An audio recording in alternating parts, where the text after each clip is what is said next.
Welcome to the Smart Business Revolution. Revolution. Revolution. Revolution. You want a revolution? You say you want a revolution? Revolution.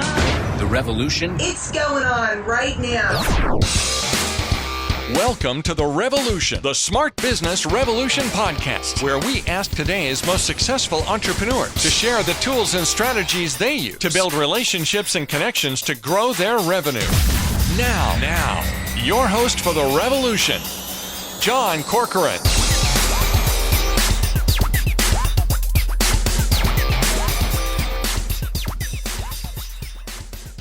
All right, welcome everyone. John Corcoran here. I am the host of this show, the Smart Business Revolution podcast. And every week I get to have great conversations with CEOs, founders, and entrepreneurs of all kinds of companies and organizations, ranging from YPO, EO, Activation Blizzard, LendingTree, OpenTable, Axe Software, and many more. I'm also the co-founder of Rise 25, where we help to connect B2B business owners to their ideal prospects. And before I introduce today's guests, I want to give a big thank you and a shout out to Sean McGinnis, who's the CEO of Capital 54, good friend who introduced me to today's guest, who he works with. His name is Greg Alexander. Greg is the Chief Investment Officer for Capital 54, where his role is deciding which entrepreneurs to bet on and which firms to invest in. He contributes to entrepreneurs by helping them to scale and exit their professional services firms by sharing how he scaled and exited his own. And it's actually his family office, and the firm actually invests its time, talent, and treasure in one thing: boutique professional services firm. So if you are from a boutique professional services firm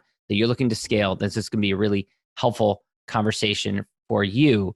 And Greg is also the founder of Collective 54, which is a membership organization for owners of boutique professional services firms. And in 2006, Greg co-founded and became the CEO of Sales Benchmark Index, SBI, which is a management consulting firm specializing in sales and marketing. And over the course of 11 years, the firm became the leader in its niche, and he sold his interest to Alaris Royalty Corp in 2017. Finally, he's also the author of The Boutique: How to Start, Scale, and Sell a Professional Services Firm. And this episode is brought to you by Rise 25 Media, where we help B2B businesses with a high client lifetime value. If you want to learn about how to start a podcast and use content marketing to grow your network, go to rise25media.com, or you can also email us at support@rise25media.com.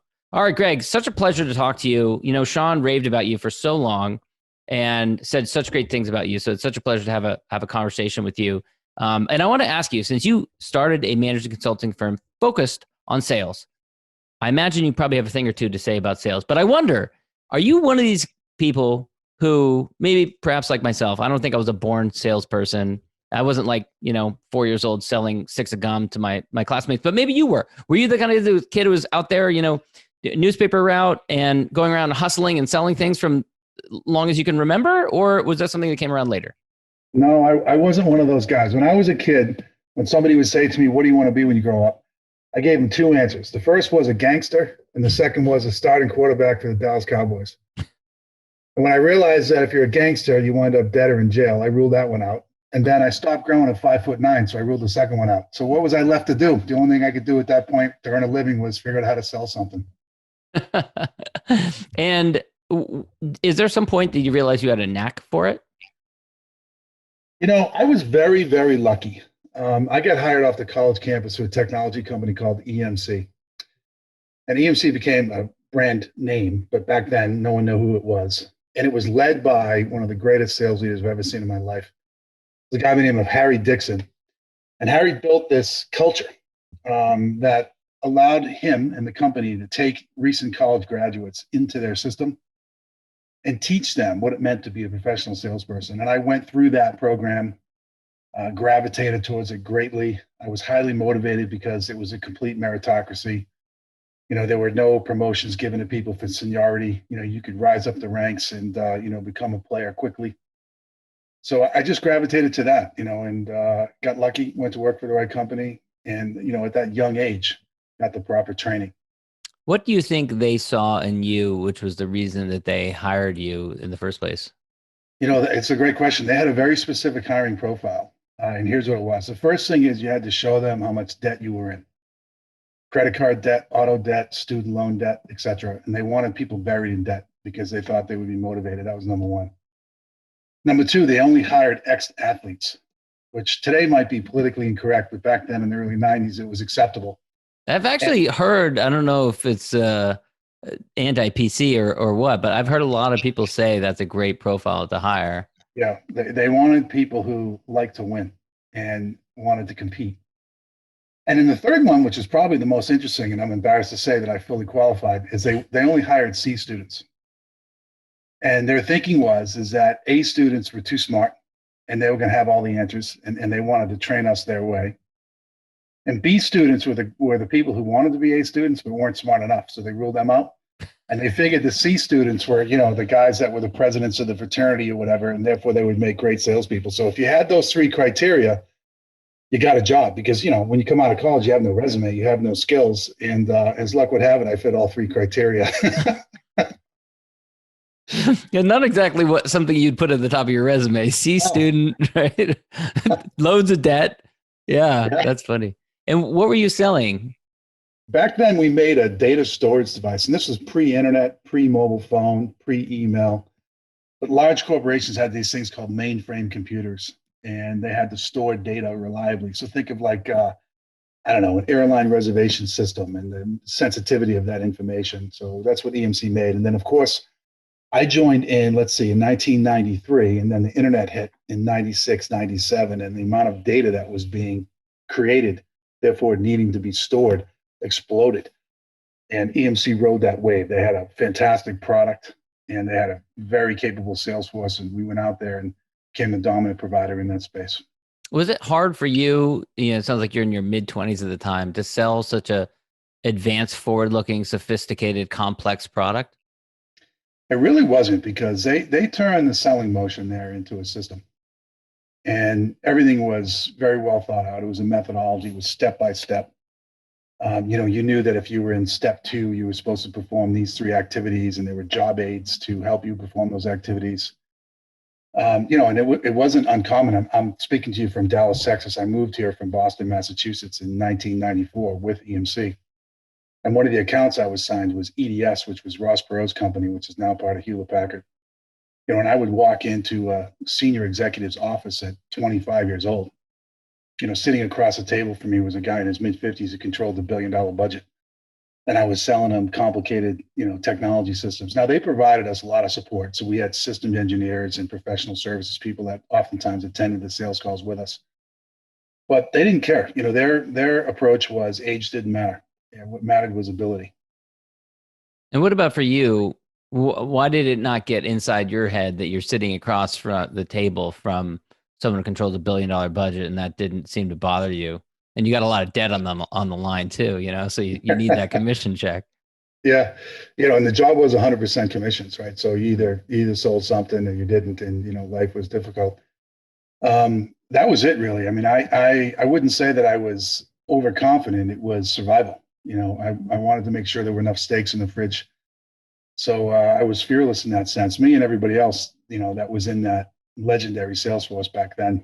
It was just, we didn't think about it. And I think that was one of the great traits of that great sales leader. He instilled just an incredible belief in us. I truly felt we had the best product in the world. I wasn't qualified to know whether we did or not, but I sure as heck believed it.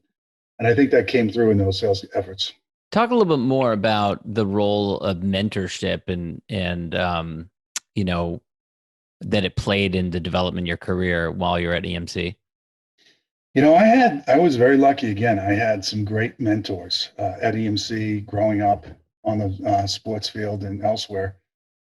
And I also think sometimes we learn more from people who we don't want to be like than we do from people that we want to be like. And one of my early mentors taught me a tool, a trick, and I'll share it with the audience. You may have heard of this before. I'm not sure if this is unique, but it was called the contrary indicator tool. Have you ever heard of this? No. Basically what it is, you keep a list of people who are reliable in giving you bad advice.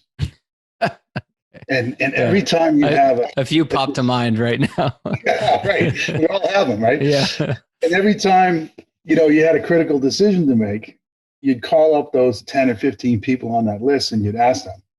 And you would do the opposite of what they told you. And it was incredibly effective. So, that's a different type of mentorship, I guess. But, that was a really valuable lesson. But, I think in all seriousness, I think early on, me, like others probably, I looked to my dad as an early mentor. He was a small business owner and an entrepreneur and raised 4 kids, without an education and, taught me grit. And he was someone, was larger than life to me back then. I had a high school football coach who, put us through triple sessions in the middle of August to get ready. And what I learned from him was work ethic and, not quitting. Those are 2 early mentors of mine. I mentioned this gentleman, Harry Dixon, he wasn't my direct boss. He was the leader of the entire sales force. But when you're 22 years old, you get hired off the college campus and you go to your first sales kickoff event and you're looking at this individual speak to a crowd of 1,000. It's really inspirational. And then as life went on, you acquire others. I mean, several of my clients became mentors of mine. There was an early client of mine. His name was Mike Avila, as a YPOer, who was the CEO of a software company called Vignette. And he was very influential, still is to this day. So I've had a lot of mentors in my life, and I believe you can learn something from everybody. Harry Dixon, did you get to know him on a personal level, or was it more of a come from afar type of thing? If he walked into a room, he would say, "Hi, Greg." He knew who I was, but I didn't really get to know him. There were several people in between he and I. But his legend and his myth was influential, even though you didn't know him personally. Mm-hmm. And what was it like when he walked into a room? Was he the kind of person that had a physical presence about him, or? I mean, picture Moses parting the Red Sea. I mean, he was just larger than life. He was incredibly sharp, unbelievably inspirational. And I think what I loved about him most was it truly was a meritocracy when he was there. It didn't matter, who liked you, what your political strength was, who your internal rabbi was. None of that mattered. What mattered was points on the scoreboard. And if you outsold everybody else, you rocketed up the org chart as quickly as possible. Mm. And they were high risk, high reward jobs. I mean, like I said, it was all commission, but if you sold, you made a lot of money. And that kind of belief, if you will, or that maybe philosophy, was also part of the mentorship, which later in life became an extremely handy, because when I stopped being an employee and opened up my own shop and became an entrepreneur, I mean, that's the essence of truly commission only, isn't it? Yeah, exactly. Yeah. And I wasn't afraid of it, back then, because that's just the way that I grew up. Right. And I wanted to ask, reflect a little bit on that. You said your father had a small business when you were growing up. So reflect a little bit on how that shaped you and also influenced your decision to start your own company, SBI, in January 2006. Yeah. So my dad, who's still with me, thank God, he's 82 years old. He just celebrated his birthday earlier this month. We were always around his businesses. So at one point he owned a sub shop up in Revere, Massachusetts. And, I would take out the trash and sweep the floor. My sisters would manage the cash register. My brother would lug in the meat. It was just, we were always around it. Then later on, he had a men's clothing store. This is where my interest in Gangsters was developed. He sold Italian suits to Gangsters in Revere, Massachusetts. So I was around those guys. And, and I learned about, what it means to truly have high customer service, because these people were very demanding. What was that experience like as a child being around? Did you know they were gangsters, or something you found out later when you were older? No, we knew. Believe me, everybody knows when there's a gangster in a room. I mean, I was never fearful or anything. And I don't know at that age if I understood that they were actually murderers.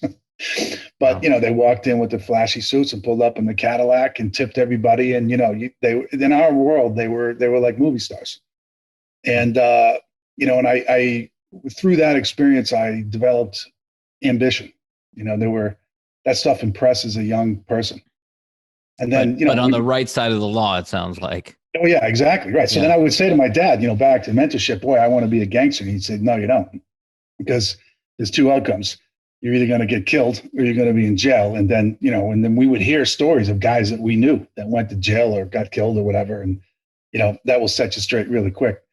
One thing I learned from my dad, to answer your question directly about how it influenced me and wanted to be an entrepreneur, he had a very healthy disdain for authority. whether it was the government, the police, the fire department, the electric company, it didn't matter. He was a rule breaker. He liked to set his own rules, and he valued freedom more than anything else. He wanted to be in control of his own calendar. He worked his butt off, but he played golf every single morning. Literally played 9 holes every single morning. It was part of his day because his businesses started at the lunch hour, basically. And I can remember wanting that and saying to myself, isn't that a wonderful thing? Like, he doesn't have to punch a clock or sit in a cubicle. And that really influenced me a lot. Interesting. And so you found your company, which I've always thought it's interesting when you are selling something, when you have a company, you're selling sales, how meta that is. And, yeah. and it's almost like putting extra pressure on yourself, Yeah. If you don't make the sale, it's like, what do you say, or no doubt. I mean, we would be pitching our services and we were demoing our product in the pitch because they were evaluating how we were selling and say, geez, would I want my sales force to sell that way? There's no doubt. There was very high pressure. Right. So talk to me a little bit about the early days of founding the company and how you got started. So it's a great story. So I was, after the dot-com bubble popped, EMC took a big hit. And this Harry Dixon and the head of engineering who made the product, the E and the M at EMC, they all left. And the place changed dramatically. And it went from kind of this, even though it was a huge corporation, it felt like a family business, and it went to being a huge corporation. And I'm very grateful that the CEO took over, who I would tell you was another mentor of mine. His name was Joe Tucci. He sponsored me in getting my MBA at Georgia Tech. I was living in Atlanta at the time. And the reason for that, there was a bunch of high potential employees, and the future of EMC was going to be growth through acquisition. And they were looking for general managers who knew how to run a P&L as opposed to functional managers who knew how to run a department. And I didn't know how to do that. So they took me and they sent me to school to teach me, kind of business fundamentals, which I'm forever grateful for. It was a wonderful experience. But I'll never forget, Georgia Tech in Atlanta, Georgia, would have a speaker series. And once a month, one of the local businessmen would come in and speak to the entire university, not just the MBA program. And right around that time, this is going back a little while, the founder of Home Depot, his name was Bernie Marcus, he came to speak to us because he and his co-founder were leaving and professional management was coming in for the first time. And that's exactly what was going on with EMC. And he was describing how this GE-trained CEO was ruining his baby. And his presentation was a single slide. And it was a Ben Franklin. On one side of it was the 10 attributes of a CEO, and the other side of it was the 10 attributes of an entrepreneur. And at that time, I wasn't crystal clear of the differences between a hired gun CEO and an entrepreneur. I just didn't know. And I was feeling a little frustrated because my career had stalled out at EMC. I wasn't rising as fast as I thought I would. The company wasn't growing like it once was, and the growth opportunities for individuals were limited. So he walks through these 10 traits of a CEO and an entrepreneur, and he looks at us and says, listen, pick one. Which one do you line up with? If you try to do both, you won't have a successful career. And it was as if God himself was speaking from the skies to me, because all the 10 items that were on the list of a CEO, I had none of them. And when he was going through those, because he went through those first, my head was in my hand like, oh my God, I'm going to be a loser, right? And then he gets to the entrepreneur list and he starts laying them all down. And I'm like, oh my God, I'm 100 feet tall now. Like, that's me. And I realized at that moment in time that I was supposed to be an entrepreneur. And that was the first week, literally the first week of MBA school. So now I'm like, okay, great. So that's what I'm born to do. That's my natural makeup. What kind of business am I going to start? Well, the only thing I knew was sales. That was it. And I said, I wonder if other companies would benefit from selling the way that we sold at EMC. And I thought they would. So I took that approach and I elevated it out of a single company in a single industry. And I matched it up with a well-known science called benchmarking, which everybody's familiar with. And we pioneered bringing the science of benchmarking to the art of sales back in 2006. These days, that's kind of well understood. But back then, data-driven decision-making in sales was just, it was a very foreign concept. That's why the name Sales Benchmark Index, which isn't a great name, but it was back then. And we went to market. with that solution. And as they say, the rest is history. But that's kind of how it came together. And how did you come up with the idea? Do you remember an aha moment? Yeah, I did. So at Georgia Tech, they use a case method, and they put you together in a team of 5. And part of the program was you had to come up with a business idea and write a business plan. And my co-founder was a computer scientist, and he worked for a consulting company. And as we were getting to know each other, we were kicking around ideas. I pushed for my idea, which was to start a consulting company around sales, only because I thought it was an easy way to get an A in the class. Because I could write that business plan in my sleep. And I got to give him credit. He kind of recognized the uniqueness of it because he was in that world of consulting, and he saw that the methodology, if packaged correctly, could be very profitable.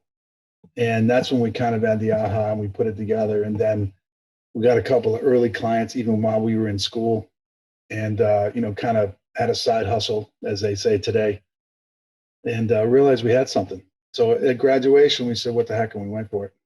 So some of your people in your, whatever you call it, your case group or whatever in business school were your co-founders then? Yeah, me and one guy in that case group, Okay. started it together. Yeah. Yeah. And who were your early clients? How did you find early clients? Well, anybody who would give us the time of day, we would talk to. So in the early days, these were struggling companies, once great companies that were no longer great. An early customer was the CEO would be an engineer, and he or she thought they had the world's greatest product and it was just going to sell itself, and they couldn't understand why it wasn't selling. So they went looking for sales experts, and then we would get hired. And then as time went on and we got more and more credible and we started offering more and more things, we were doing business with some of the world's best companies, and pioneered, some incredible projects with great success stories. So it kind of happened over time. Yeah. Now talk a little bit about how you built the culture and how that was influenced by the culture at EMC. Well, there were some components of it from EMC, but I purposely designed the culture to be non-EMC like, because as wonderful as the EMC culture was, there were also lots of negatives. There was high drug abuse. There was lots of divorce because of extramarital careers. When you throw a bunch of money at young guys, they do a lot of stupid stuff. And I didn't want to replicate that. So the culture was founded around this concept of what we call the ideal life. And each employee went through an exercise, and they looked at their life in a full 360-degree view, and they said, if my life was perfect, this is what it would look like. And then we would say, okay, so now we have a definition of perfect. What role does work play in that life? And the job that you're in right now, is it helping you get towards perfection, or is it preventing you from getting there? And inevitably, it was always things like, well, I'm working too much, or I'm not making enough money, or I'm living in a city I don't want to live in, or whatever it was. And then we would try to design the jobs in ways that satisfied the needs of the company, but also satisfied the needs of the employees. So for example, these days, everybody works from home because of COVID. Well, back in 2006, it was foolishly believed that you were only a real company if you had a real office. Well, we had no offices. We had people all over the country working from home. We were leveraging things like video technology and Salesforce.com, Chatter, and all these other things to communicate. And it dramatically improved the quality of life for our employees, because in the consulting world, you leave on Sunday night, you come home on Thursday night. So if I was going to force somebody to go into the office on Friday, that was crazy, right? So we allowed everybody to work from home, and productivity went up. But we hired adults. We treated them like adults. We did not micromanage, and we liberated people. We took them from somewhat demotivating, cubicle farms, and put them into this new way of doing things and unleashed their talents. And we had a lot of success.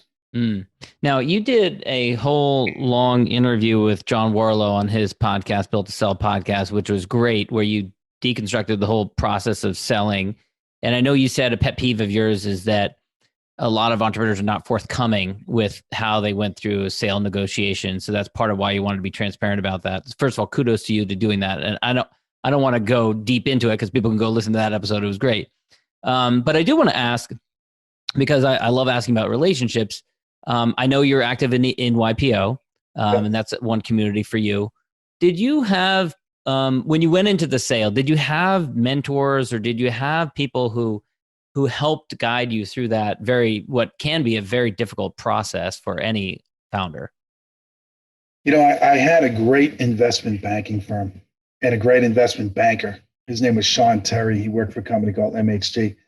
Now, he wasn't a mentor in a pure sense because, of course, I was paying him for his services. But he was a mentor because his advice was just so great. His philosophy on taking care of the client and getting an outcome that was going to make the entrepreneur successful was fantastic. And he did so many things for me that I don't believe are traditional investment banking services. And he advised me early on, and he was correct, that when deals don't get done, it's usually because the entrepreneur shoots himself in the foot. Entrepreneurs get big heads. All of a sudden, somebody wants to buy your company, and you start thinking you've got the world's greatest company, and you forget that the deal is risky for the buyer. And, Sean did an excellent job of keeping me in my seat, keeping my expectations lofty but realistic. So he was a wonderful mentor of mine.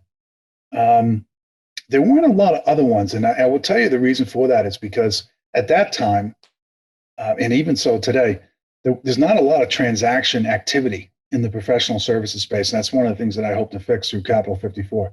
It's believed that human businesses, meaning businesses that are made up of people as opposed to products, aren't sellable assets. It's no longer true, but back then that was to be believed. So I went on the hunt looking for people that had, pulled off deals like the one I was trying to pull off, and I had a heck of a time finding them. That's one of the reasons why I said to John on his podcast, there's guys out there, and gals out there, but for whatever reason, they're not willing to share their story. I don't know what they're hiding. You're on the other side of it now, right? So give back, get over yourself and share the knowledge because it's needed. Right. And so you founded Capital 54 and Collective 54, and talk a little bit about what Collective 54 is, because I think it relates to what you just said. Yeah.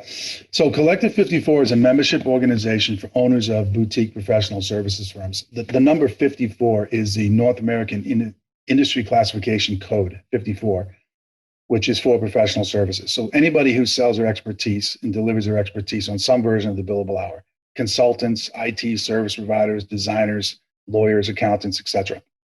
There's about 1.5 million professional services firms in the United States. There's $2 trillion spent per year in the sector, $2 trillion, with an organic growth rate of 5%, employs 9 million people. It's one of the largest industries in the world. Of the 1.5 million firms, only a little over 4,000 of them have reached scale. Scale defined as more than 250 employees. That's 1/4 of 1%. The remaining 99% is sub 250 employees. But yet when you talk to the owners of their firms, what do they want to do? They all want to grow, they all want to scale, and they all want to exit, but they don't know how to do it. They're working, as they say, in the business instead of on the business. So I've been a long-term member of YPO, and I love the idea of peer-to-peer idea exchange. So I figured, what the heck, maybe we could build an industry-specific version of a YPO-like business where people with similar jobs, in similar firms dealing with similar challenges could get together with some regular cadence and kind of swap best practices. So that's what Collective 54 is. If anybody wants to check it out, collective54.com. Now, Capital 54 is the owner of Collective 54, just to confuse the audience. And that's my family office. And for those that aren't familiar with that term, think of a family office as a private equity firm who invests their own money, as opposed to raising money from other people. So I pushed all my chips into that business, and we're making investments into professional services firms. Collective 54 was one of them. We got another one called Lumini, and we're building out a group. I'm trying to get to about 12 companies in that space, all in and around the boutique professional services world. Yeah. And first of all, I want to call out a client of ours, Russ Rosenzweig. I know has been involved in Collective 54 and speaks very highly of it. Engaging Experts podcast. Check that out. Shout out to Russ's podcast there. And talk about the decision to start your own family office, because, it's funny, entrepreneurs are considered very risk tolerant, but a lot of, and you'll probably agree with this, a lot of entrepreneurs are very risk averse. they're cautious actually, and they view what they do as being cautious. But a family office is putting your chips in, putting your money in versus risking other people's money. Talk a little bit about why you made that intentional decision rather than taking your proceeds from your company sale, putting them in the bank and gambling with someone else's money. Yeah. Well, I think it's disingenuous to invest other people's money. And I know that that's going to make me unpopular with those in the investment world, but I just think it is. I mean, if you're taking someone else's money and charging them a fee, and then you're investing their money, but not investing your own, I mean, how convicted really are you in the investment? So I think once you put your own money in, you eliminate a lot of the noise. I mean, you're in up to your knees at that point. So that's the first thing. As to why I did it. So I knew when I sold my firm, I knew exactly why I was selling. I had a vision for my future and how I wanted to live the rest of my life. I sold my firm when I was 47 years old. So I was too young, to kind of hang it up. I knew that I no longer wanted to be an owner operator, that part of my life was fulfilled with my SBI journey. I had that for 11 years. I knew I didn't want to be an employee. I had filled that mission with my time at EMC. I was there for 12 years. And now it was about helping others do what I did. I think for me, fulfillment going forward is less about money. I have, not to be arrogant, but I have more than I will ever spend. And I'm not the richest guy in the world. I just live moderately. So what am I going to do? I mean, how many steaks can you eat? How many rounds of golf can you play? How many vacations? Dad proved that. Right. So, a lot. So, it's like, okay, so let's do something meaningful. Let's help others, reach their dreams. So that's why I did it. I mean, it was, and in order to do that, to start these companies, invest in these firms, you need capital, so I'm investing in my own capital. And how are you going to change the attitudes of the investment / acquisition community out there to convince them that it's okay to acquire professional services firms? Well, they're doing it now. I think our success story at SBI and some that have come since have proven to be fantastic investments for some of these investors. For example, my firm has been sold again, my old firm, and the original investor did really nice when they sold it. And the new firm, CIP, is going to do even better when they sell it again. So what's happened is that, let's face it, we're in a liquidity bubble. I mean, when interest rates is zero, the amount of dry powder that's sitting in private equity firms right now is absolutely crazy. So there's an imbalance in supply and demand. So the macro environment is going to drive it. There's way too much money in too few deals. So investors that have typically shied away from this asset class are now considering these style of deals because they have to. And the good news is that when they're doing these deals correctly, now, like anything, there's been some blowups, but when you do them correctly, you can really make a good return on it. And and success attracts others. It's like a moth to a flame. Yeah. So the smart investors out there are starting to do it. I hope they don't come in droves because I've got a little bit of advantage right now. Not only do I have the growth capital to give to an entrepreneur, but I got a management playbook, the know-how on how to make this happen. And it's a combination of those two things that represents my differentiation over one of those bigger firms. Yeah. And obviously you found that the management playbook that applied to SBI is working in other contexts, other non-sales focused consultancies and professional services. Yeah. What's interesting about that? I was wondering about that, but the commonality, whether you're an accountant, an attorney, a graphic designer, an IT service provider, application development firm, it doesn't matter what the domain is. The business model is the same. The business model of running a people business, things like a leverage ratio, things like utilization rates and bill rates and et cetera, et cetera. The business model is the same. It's completely universal across that. And in fact, sometimes the learning is best when you get outside of your domain. So when a consulting company gets to talk to somebody who owns a marketing agency and hear how he or she runs the business, it can be eye-opening because it's the same business, it's just in a different domain. Yeah. So that's the commonality amongst them. Yeah. And finally, I imagine this is an extension of the same philosophy you've taken with Collective 54, but the book is The Boutique, How to Start, Scale, and Sell a Professional Services Firm. We're running a little short on time, but tell us a little bit about the book. Yeah, the book is an introduction to the playbook. So if there's anybody who's listening to this and they're curious as to what my secret sauce is, get a copy of the book. You can read the book in under 2 hours. Each book ends with a 10-question yes/no checklist, so you can tell yourself whether or not this is applicable to you.